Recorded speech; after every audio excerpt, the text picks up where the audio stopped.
पश्चिम बंगाल में विधानसभा चुनाव होने में अभी समय है, लेकिन बीजेपी ने तैयारी अभी से ही शुरू कर दी है। बंगाल में बीजेपी की सरकार बनाने के लिए गृह मंत्री अमित शाह ने कमर कस ली है। यही वजह है कि ममता बनर्जी तिलमिला गई हैं। ममता दीदी को सबसे ज्यादा डर बीजेपी और गृह मंत्री अमित शाह से है। ममता बंगाल में बीजेपी को पैर पसारने नहीं देना चाहती हैं, लिहाजा कोरोना और बंगाल में आए भयंकर तूफान पर भी ममता ने राजनीतिक चाल चली। दीदी ने बंगाल में जायजा लेने के लिए पीएम मोदी को एंट्री दी, लेकिन बीजेपी के बाकी नेताओं को घुसने तक नहीं दिया। यही हाल कोरोना पर भी रहा। केंद्र से ममता की दुश्मनी मोल लेने की पुरानी आदत है। कोरोना पर जब पूरा भारत एक साथ है, इस दौरान भी ममता अकेले लड़ाई लड़ना चाहती हैं। ममता ने बंगाल में केंद्रीय स्वास्थ्य टीम के आने पर आपत्ति जताई। केंद्र जब राज्यों के सहयोग से प्रवासी मजदूरों के लिए ट्रेन चलाने की बात कही, इस पर ममता देर से तैयार हुई और सबसे कम ट्रेनों को बंगाल में एंट्री दी। अभी कुछ दिन पहले ममता ने केंद्र पर निशाना साधते हुए बयान दिया कि अगर केंद्र सरकार को समस्या है तो यहां आकर सरकार चला ले। ममता के इस बयान पर गृह मंत्री अमित शाह ने जवाब दिया था कि ममता बनर्जी ज्यादा परेशान न हो, 2021 में बीजेपी राज्य में पूर्ण बहुमत से आएगी। इस बयान पर ममता ने सफाई दी है। उन्होंने कहा कि मैंने कभी नहीं कहा कि पीएम मोदी को दिल्ली से हटा दिया जाए। पश्चिम बंगाल की सीएम ममता बनर्जी ने कहा कि क्या ये राजनीति करने का समय है। पिछले 3 महीनों से वो कहां थे? हम जमीन पर काम कर रहे थे। पश्चिम बंगाल कोविड-19 और साजिश दोनों के खिलाफ जंग जीतेगा। बहरहाल अब ममता दीदी कितनी भी सफाई क्यों न दे, लेकिन अमित शाह को सरकार चलाने की बात कहकर बैकफुट पर आ गई है। मध्य प्रदेश में ज्योतिरादित्य सिंधिया कांग्रेस छोड़ चुके हैं, लेकिन कांग्रेस को अपने इस दिग्गज नेता के खोने का गम हमेशा रहता है। अभी के समय में सिंधिया और कांग्रेस के बीच रिश्ते काफी तल्ख हैं। सिंधिया भी लगातार कांग्रेस पर निशाना साधते रहते हैं। वहीं कांग्रेस सिंधिया को लेकर झूठे प्रोपेगेंडा फैलाती रहती है। पहले सिंधिया को लेकर कांग्रेस ने ऑडियो वायरल कराया और उससे भी सिंधिया और उनके समर्थक जब नहीं हिले तो सिंधिया को लेकर नया अफवाह फैलाना शुरू कर दिया है। हालांकि इस बात के अभी पुख्ता सबूत नहीं है कि यह हरकत कांग्रेस की आईटी सेल ने ही की है, लेकिन शक तो कांग्रेस आईटी सेल पर ही है। दरअसल सोशल मीडिया पर एक खबर तैर रही है कि सिंधिया के आप भारतीय जनता पार्टी भी छोड़ने जा रहे हैं। सोशल मीडिया पर ज्योतिरादित्य सिंधिया के ट्विटर हैंडल का स्क्रीनशॉट वायरल हो रहा है। दावा किया जा रहा है कि ज्योतिरादित्य सिंधिया ने अपने प्रोफाइल से बीजेपी नेता शब्द हटा लिया है। हालांकि ज्योतिरादित्य सिंधिया के प्रोफाइल बदलने वाली वायरल हो रही खबर झूठी है। ये मामला इतना बढ़ गया है कि खुद ज्योतिरादित्य को लिखना पड़ा कि ये दुखद है कि गलत खबर सही खबर से ज्यादा तेज दौड़ती है। इससे पहले भी कांग्रेस सिंधिया को लेकर कई बार झूठे अफवाह फैलाती रही है। कांग्रेस आरोप लगाती रहती है कि बीजेपी में सिंधिया को तवज्जो नहीं मिलती है, लेकिन सच तो यही है कि सिंधिया को कांग्रेस में वो पद मिला ही नहीं जिसके वो हकदार थे। अगर ऐसा होता तो सिंधिया कांग्रेस नहीं छोड़ते और आज कांग्रेस की ये नौबत नहीं आती कि उनके खिलाफ झूठी खबर फैलाए। गुजरात कांग्रेस में सब कुछ ठीक नहीं है। प्रदेश में पार्टी टूट के कगार पर है। एक एक कर विधायक पार्टी छोड़ रहे हैं। राज्यसभा चुनाव से पहले विधायकों के इस्तीफे से कांग्रेसी महकमे में खलबली मच गई है। कांग्रेस के और विधायक पार्टी छोड़े इससे पहले ही विधायकों को रिसोर्ट में भेज दिया गया है। अभी तक 65 विधायकों को ठिकाने लगा दिया गया है। उत्तरी क्षेत्र के 21 विधायकों को अंबाजी रिसोर्ट में भेजा गया है। सूत्रों के मुताबिक हर जोन की जिम्मेदारी कांग्रेस के बड़े नेताओं को सौंपी गई है। पार्टी के इस फैसले से संगठन की आंतरिक कलह को लेकर सवाल उठने लगे हैं। बताया जा रहा कि कांग्रेस की प्रदेश इकाई में सब कुछ ठीक नहीं है। पार्टी के विधायकों में फूट पड़ने के भी कयास लगाए जा रहे हैं। गौरतलब है कि राज्यसभा की 18 खाली सीटों पर आने वाले 19 जून को चुनाव होने हैं। इनमें से 4 सीटें गुजरात के हिस्से में हैं। राज्य विधानसभा में बीजेपी के पास 103 विधायक हैं, जबकि उसे एनसीपी की एक और बीटीपी के 2 विधायकों को समर्थन हासिल है। वहीं कांग्रेस के पास अपने 71 विधायक थे। 8 विधायकों के इस्तीफे के बाद अब 65 कांग्रेसी विधायक बचे हैं। इसके अलावा निर्दलीय विधायक जिग्नेश मेवाड़ी का कांग्रेस को समर्थन भी प्राप्त है। इससे पहले मार्च से लेकर अब तक कांग्रेस के 8 विधायक इस्तीफा दे चुके हैं। ऐसे में प्रदेश की 4 सीटों पर राज्यसभा चुनाव को देखते हुए पार्टी किसी भी तरह का रिस्क लेने के मूड में नहीं है। इससे पहले एमपी में भी कांग्रेस अपने विधायकों को टूटने से बचाने के लिए गुरुग्राम के होटल लेकर पहुंची थी, लेकिन उसके बाद भी कांग्रेस विधायकों को टूटने से नहीं बचा सकी और एमपी में सरकार गिर गई। बिहार में इस साल चुनाव होना है, ऐसे में चुनावी माहौल अभी से ही बनना शुरू हो गया है।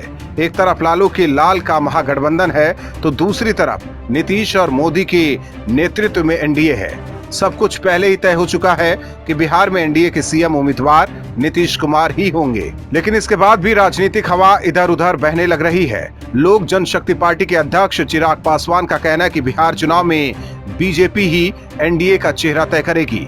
उन्होंने कहा कि उनकी पार्टी बीजेपी के साथ रहेगी। चुनाव में बीजेपी नीतीश कुमार के साथ रहे या न रहे, मगर हम बीजेपी का साथ देंगे। हालांकि पासवान ने कहा कि एनडीए बिहार में एक विशाल जनादेश के साथ सत्ता में वापस आएगा। विपक्ष एनडीए को चुनौती देने की स्थिति में नहीं है। चिराग पासवान के इस बयान पर जेडीयू प्रवक्ता निखिल मंडल ने कहा कि बिहार में नीतीश कुमार के नेतृत्व में ही चुनाव होंगे। ये घोषणा कई बार देश के गृह मंत्री अमित शाह कर चुके हैं। उनके अलावा बीजेपी के राष्ट्रीय अध्यक्ष जेपी नड्डा और बिहार के उप मुख्यमंत्री सुशील कुमार मोदी भी साफ कर चुके हैं। वहीं बीजेपी के पूर्व विधायक और पार्टी के प्रदेश प्रवक्ता प्रेम रंजन पटेल ने भी कहा कि बिहार में मुख्यमंत्री नीतीश कुमार के नेतृत्व में ही चुनाव होंगे। हालांकि पासवान ने चेहरा तय करने की बात क्यों कही, ये वही जानते हैं, लेकिन इतना तय है कि बिहार में एनडीए का चेहरा नीतीश कुमार ही हैं। भारत चीन के बीच लद्दाख सीमा पर तनाव है। चीन अपनी हरकतों से बाज नहीं आ रहा है। सीमा पर चीन को माकूल जवाब देने के लिए भारत तैयार है। चीन डर कर भारत को गीदड़ भभकिया दे रहा है। इस बार चीन को सबक सिखाने के लिए भारत के साथ अमेरिका है। चीन और भारत के बीच चले सैन्य तनाव के बीच अमेरिकी राष्ट्रपति डोनाल्ड ट्रंप ने भारत को G7 में शामिल होने का न्योता दे दिया है। इससे चीन आग बबूला हो गया है। चीन के सरकारी समाचार पत्र ग्लोबल टाइम्स ने धमकाने के अंदाज में कहा कि G7 के विस्तार में शामिल होने की कोशिश कर भारत आग से खेल रहा है। ग्लोबल टाइम्स ने कहा कि G7 के विस्तार का विचार भू राजनीतिक गणित पर आधारित है और इसका मकसद चीन की घेराबंदी करना है। अमेरिका भारत को इसमें इसलिए शामिल करना चाहता है क्योंकि नई दिल्ली न केवल दुनिया की 5वीं बड़ी अर्थव्यवस्था बन गया है, बल्कि भारत अमेरिका की इंडो पैसिफिक रणनीति का एक अहम पिलर बन गया है।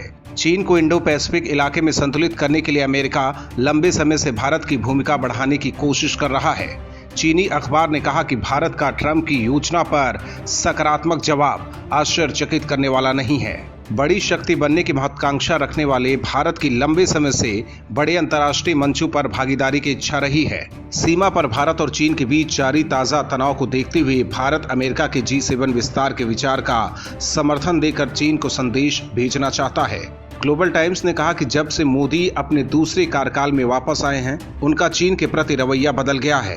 भारत ने ऑस्ट्रेलिया, जापान और अमेरिका के साथ अपनी भागीदारी बढ़ा दी है। राज्यसभा चुनाव की लड़ाई अब दिलचस्प होती जा रही है। गुजरात में कांग्रेस विधायकों के इस्तीफे और एमपी में कांग्रेस की सरकार गिरने के बाद कांग्रेस की उम्मीदों को झटका लगा है और राज्यसभा में कांग्रेस की संख्या बल कम होती दिख रही है। लिहाजा कांग्रेस अब बीजेपी को रोकने के लिए नई चाल चलने जा रही है।